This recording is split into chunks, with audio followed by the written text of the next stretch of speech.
समतेच्या सागरातील मंथन भीमात होते, समतेच्या भावनातील चंदन भीमात होते, तालात जीवनाच्या विषमता नाचली ही न्यायाची रागदारी गुंजन भीमात होते। संकल्प या मनाचा क्रांती करून गेला, निधड्या मनाचा मोठा होऊन सिंह गेला।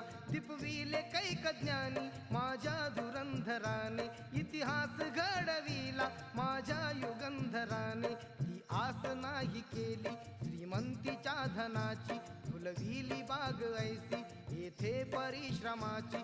दुःखाला झेलणारा काळाला छेदणारा, गुणवंत पाहिला मी अन्यायी झुंजणारा। विसरून गेला शेवटी जातीयतेची ज्वाला, भीमराव माणसाला माणूस करून गेला। काळाच्या डोळ्यावरती